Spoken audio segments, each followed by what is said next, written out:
Hello student, कैसे हैं आप। आज का प्रश्नावली, आज का जो हमारा विषय है वो है माध्यिका कैसे निकालें। प्रश्नावली 14.3 क्वेश्चन नंबर 1, माध्यिका को हम कैसे निकालते हैं। ये परीक्षा में लॉन्ग क्वेश्चन आता है, 4 नंबर का भी आता है, 2 नंबर का भी आता है। तो प्रश्नावली 14.1 का क्वेश्चन नंबर 1 देखेंगे। इसके पहले हमने अपनी वीडियो में बताया था कि यदि आंकड़े अवर्गीकृत हों या उन पदों की संख्या विषम या सम हो तो कैसे निकालेंगे। इसके पहले वाले में आपने देखा था। मैं सीधे प्रश्नावली पे आ रहा हूँ। प्रश्नावली 14.3 का क्वेश्चन नंबर 1 जो है, ये 12 बांटा जो दिया गया है, किसी मोहल्ले के 68 उपभोक्ताओं की बिजली की मासिक खपत को दर्शाता है। यानी 68 उपभोक्ता हैं, उसकी बिजली की मासिक खपत को दर्शाता है। इन आंकड़ों के माध्य बहुलक ज्ञात कीजिए और इनकी तुलना कीजिए। इसमें देखिए क्वेश्चन नंबर 1 में हमको माध्यक भी निकालना है, बहुलक भी निकालना है और समांतर माध्य भी निकालना, यानी तीनों निकालना है। क्योंकि वीडियो बहुत लंबा होगा, इसके पहले हमने आपको बताया है कि समांतर माध्य कैसे निकालेंगे और बहुलक कैसे निकालेंगे। आप उस तरह से देखकर लगा सकते हैं, क्योंकि हम एक साथ, परीक्षा में इतना बड़ा आता भी नहीं है कि तीनों को एक साथ पूछे। परीक्षा में 2 हो सकता है या इसी में से कोई एक दे सकता है। परीक्षा में ऐसे क्वेश्चन नहीं आते हैं कि हम तीनों निकालें। तो मैं इसमें आपको बताऊंगा कि माध्यिका कैसे निकालते हैं। तो चलते हैं। सबसे पहले माध्यिका निकालने के लिए हमने इसके पहले वाले वीडियो में बताया भी था। माध्यिका निकालने के लिए सबसे पहले हम एक टेबल बनाते हैं, संचयी बारंबारता। संचयी बारंबारता कैसे लिखते हैं। संचयी बारंबारता जो पहला वर्ग अंतराल की बारंबारता है उसमें शून्य जोड़ते हैं। संचयी बारंबारता के मतलब होता है बारंबारताओं को कलेक्ट करना, जोड़ करना। पहले वाले में शून्य जोड़ देंगे, 4 हो जाएगा। अगले वाले में पहले वाले को जोड़ देंगे, 5 4 9, 9 में 13 जोड़ देंगे, हो जाएगा 22, 22 में 20 जोड़ देंगे, हो जाएगा 42, 42 में 14 जोड़ देंगे, हो जाएगा 56, 56 में 8 जोड़ देंगे, हो जाएगा 64, 64 में 4 जोड़ देंगे, 68। संचयी बारंबारता निकालते समय ध्यान देंगे, संचयी बारंबारता निकालते समय जो अंतिम संचयी बारंबारता है ये कुल योग के बराबर आएगा तो समझिए आपने सही निकाला है, नहीं तो गलती। अगर ये और ये अंतर आ गया तो आपका संचयी बारंबारता गलत हो जाएगा। तो चलते हैं हम फार्मूले पे। सबसे पहले हम क्या करते हैं, n/2 निकालते हैं। n/2 क्या होता है, यानी कि आंकड़ों प्रेक्षणों की जो संख्या है 68, 68 बटा प्रेक्षणों की संख्या है 68, 68 बटा 2, ये n/2 बराबर आ जाएगा 34। इसका n/2 का मान आया 34। अब इस 34 को हम देखेंगे किस संचयी बारंबारता में पड़ रहा है। तो ध्यान देंगे 34 22 में नहीं आएगा, 22 के आगे वाले में है 42, तो इसमें हम देखेंगे। चूंकि इनमें भी आएगा लेकिन सबसे पहले किस में आ रहा है वो देखेंगे। तो 22 के बाद 42 में ये 34 पड़ रहा है, तो हम इसको अंडर मार्किंग भी कर सकते हैं देखने के लिए, या वैसे भी छोड़ देंगे, कोई दिक्कत नहीं है। तो हम मान निकालते हैं। माध्यिका का सूत्र क्या होता है, माध्यिका इसको हम माध्यक भी कहते हैं, शॉर्ट में यमई से इसको लिखते हैं। माध्यिका या माध्यक दोनों सेम नेम है। इसका सूत्र होता है L + n/2 - CF बटा F इंटू H। अब इसमें हम डिफिनीशन करेंगे। इसके पहले वाले वीडियो में हमने डिफिनीशन किया था, लेकिन फिर से एक बार हम रिपीट कर देते हैं। यल क्या होता है, यल होता है माध्यक वर्ग की निम्न सीमा। तो यहाँ यल क्या हो जाएगा, माध्यक वर्ग की निम्न सीमा कौन है, तो ये है माध्यक वर्ग, इसकी निम्न सीमा है 125, यानी माध्यक वर्ग की निम्न सीमा 125 हो गया। n होता है प्रेक्षणों की संख्या। तो यहाँ हम देख रहे हैं n/2 हमारा जो मान निकला रखना है वो मान निकला है यहाँ 34, हो जाएगा n/2 = 34। CF क्या होता है, कलेक्टिव फ्रीक्वेंसी जिसे कहते हैं, संचयी बारंबारता। तो CF होता है माध्यक वर्ग के पहले वाले वर्ग अंतराल की संचयी बारंबारता। माध्यक जो वर्ग है इसके पहले वाले वर्ग अंतराल की संचयी बारंबारता। तो इसके पहले वाले वर्ग अंतराल की संचयी बारंबारता CF क्या है, वह है 22। दूसरा जो मान होता है वो होता है F क्या होता है, F होता है माध्यक वर्ग की बारंबारता। यह माध्यक वर्ग है, इसकी बारंबारता टी हो जाएगा 20। H क्या होगा, H होगा वर्ग अंतराल का अंतर। तो यहाँ देख रहे हैं 65 से 85, 85 से 105, यानी कितने का अंतर है, 20 का अंतर है। तो H आपका आ जाएगा 20, H हो जाएगा 20। अब मान रखते हैं यमई यानी माध्यिका बराबर L plus n/2 minus CF बटा F इंटू एच। यल का मान रख देंगे, यल कितना आया 125 प्लस n/2 34 माइनस CF 22 बटा F 20 इंटू एच 20। यहाँ देखेंगे ये 20 दोनों कट जाएगा, बचेगा 125 प्लस 12, यानी 34 में से 22 घटाएंगे हो जाएगा 12, यानी ये हो जाएगा 137। हमारा जो मीन आया यानी माध्यिका आया वो हो गया 137। इस तरह करके हम बहुत ही इजी तरीका से माध्यिका को निकाल सकते हैं। क्योंकि इसमें तीनों निकालने के लिए कहा है, माध्यिका भी निकालना है, बहुलक भी निकालना है और समांतर माध्य भी निकालना है। तो चलिए हम तीनों ही निकाल लेते हैं। थोड़ा वीडियो तो लंबा होगा लेकिन इसको देख लीजिएगा। हम तीनों निकालते हैं, इसके बाद हम निकालते हैं समांतर माध्य। जो दूसरा पूछ रहा है समांतर यानी माध्य निकालिए, तो माध्य निकालने के लिए आंकड़े वही रहेंगे। हम क्या करेंगे, पहले मध्य बिंदु निकालेंगे। मध्य बिंदु कैसे निकलता है आप जान ही चुके हैं। मध्य बिंदु होता है दोनों वर्गंतराल के जो माप हैं, दोनों उच्च सीमा निम्न सीमा को जोड़ लेंगे, 2 से भाग दे देंगे, तो ये हो जाएगा आपका 150, 2 से भाग दे देंगे, ये हो जाएगा 75।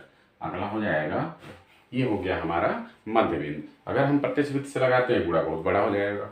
विचलन वृत्त से या लघु वृत्त से भी लगा सकते हैं या कल्पित माध्य वृत्त से भी लगा सकते हैं। सॉरी, कल्पित माध्य और लघु वृत्त सेम एक ही है। हम इसको पद विचलन विधि से भी लगा सकते हैं। मैंने इसके पहले बताया भी था कि पद विचलन विधि में गुणा बहुत ही इजी हो जाता है। तो हम इसको निकाल रहे हैं पद विचलन विधि, u = x - a बटा h। x क्या होता है मध्य बिंदु, ये क्या होता है कल्पित माध्य। कल्पित माध्य, हमने कल्पित माध्य हम किसको मानते हैं, बीच वाले मध्य बिंदु की बीच संख्या को 1 2 3 4 5 6 7 है। 3 ऊपर छोड़ देंगे, 3 नीचे छोड़ देंगे, ये हो जाएगा हमारा कल्पित माध्य 135। ये कल्पित माध्य हो गया 135। आप 75 में से 135 को घटाएंगे, तो 75 में से 135 घटाएंगे, माइनस आएगा, ये माइनस हो जाएगा 60। इसमें से 95 में से 135 घटाएंगे, ये हो जाएगा -40। 115 में से 135 घटाएंगे, -20, 20 का अंतर आता जाएगा। 135 में 135 से घटाएंगे 0, 0 में संख्या से भाग देंगे, ये हो जाएगा 0। h क्या है, h आप समझ रहे हैं क्या है, सॉरी h से भी हमें भाग देना है। यहाँ h क्या है, h है 20। इसको हम पद विचलन विधि से लगा रहे हैं। पद विचलन विधि में क्या होता है, x - a बटा h। x 75 - 135, तो 75 में से 135 जाएगा, हो जाएगा -60 h क्या है 20 से भागा देंगे, तो हो जाएगा -3। ये हो जाएगा 95 में से 135 घटाएंगे, -40 में 20 से भाग देंगे, -2 हो जाएगा। ये आपका 115 में से 135 घटाएंगे, -20 आएगा, -20 में 20 से भाग देंगे, ये हो जाएगा 0। 155 में 135 घटाएंगे, आप आ जाएगा 20, 20 में 1 से भाग देंगे 20, ये 40 आ जाएगा, 40 में 20 से भाग देंगे 2, ये 60 आएगा, 60 में 2 से भाग देंगे, ये हो जाएगा 3। अगला जो हमारा टेबल होगा वो होगा FU को हम चिन्ह के साथ लगते हैं। तो F क्या है, ये 4 है, U है 3, तो -4 3 12, ये हो जाएगा -10। 13 में 1 से गुणा करेंगे, -13 0 14 4 8 दूना 16 4 3 12। यहाँ मान रख लेंगे सिग्मा FU बराबर क्या होगा, प्लस जोड़ लेंगे, 6 4 10 2 12, 3 1 4 1 42 हो गया, माइनस कर लेंगे, 3 2 5 और 3 यानी 35। ये सिग्मा FU हो जाएगा 7। 42 में से 35 घटा देंगे, हो जाएगा 7। चलिए अब हम समांतर माध्य निकालते हैं। समांतर माध्य या माध्य मीन बराबर होगा A प्लस सिग्मा FU बटे sigma F into H। Sigma FU बटे सिग्मा F इंटू H। अब ये क्या है, ये है कल्पित माध्य, कितना मान है 135 प्लस सिग्मा FU कितना आया 7, सिग्मा F कितना है 68, H कितना है 20, यानी जो वर्गंतराल का अंतर है वह है 20। इसको सरल कर लेंगे, 135 प्लस 20 में इससे गुणा कर लेंगे, हो जाएगा ये 140 और ये बट्टा हो जाएगा 68। 140 में 68 से भाग दे लगभग आ जाएगा 135 प्लस 2.06 है ना, निकालना था माध्य। ये हो गया 137.05। ये हमारा आंसर आया माध्य का। अब हम इसके बाद निकालते हैं बहुलक, क्योंकि एक ही क्वेश्चन में ये तीनों पूछ दिया है। माध्य का, माध्य और बहुलक ज्ञात कीजिए और उसकी तुलना कीजिए। तो फिर हम निकालते हैं इसमें बहुलक कैसे निकालेंगे। क्वेश्चन नंबर 1 में जो तीसरा पार्ट है वह है बहुलक निकालना। बहुलक कैसे निकालेंगे? बहुलक निकालना बिल्कुल ही आसान है, इसमें कोई टेबल की जरूरत नहीं पड़ती। इसमें हमको केवल ये देखना है कि किस वर्ग अंतराल की बारंबारता सबसे अधिक है। जिस वर्ग अंतराल की बारंबारता सबसे अधिक होगी वही बहुलक वर्ग कहलाएगी। तो हम देख रहे हैं 125 से 145 जो है इसकी बारंबारता सबसे अधिक 20 है, ये बहुलक वर्ग कहलाएगा। तो यहाँ हम लिख लेंगे बहुलक वर्ग। बहुलक वर्ग जो है वह है 125 से 145, क्योंकि इसकी बारंबारता सबसे अधिक है। बहुलक का परिभाषा है कि जिसकी बारंबारता सबसे अधिक होगी वो अंक बहुलक कहलाएगा। तो चलिए बहुलक का सूत्र लगाते हैं। बहुलक या इसी को मोड कहते हैं, ये होगा L plus F1 minus F0 बटे 2F1 minus F0 minus F2 into H।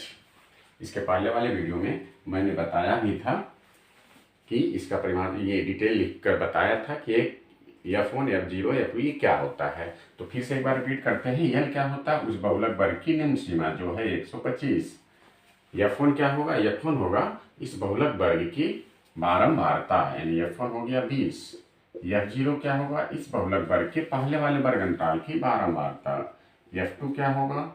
F2 हो जाएगा इस बहुलक वर्ग के बाद की बारंबारता। H होगा वर्ग अंतराल में अंतर। तो वर्ग अंतराल का जो सीमा है, माप है, वह है 20 का। अब मान रखेंगे मोड यानी बहुलक बराबर हो जाएगा L का मान 125 प्लस F 20 माइनस F0 13 बटे 2 into F1 20 minus F0 13 minus F2 14 into 20। मान रख लेंगे 125 प्लस 13 में से 20 में से 13 चल जाए 7, ये हो जाएगा 40 माइनस 27 इंटू हो जाएगा 20। 125 प्लस 7 में 120 से गुणा करेंगे 140 हो जाएगा। 40 में से 27 घटा लेंगे हो जाएगा 13।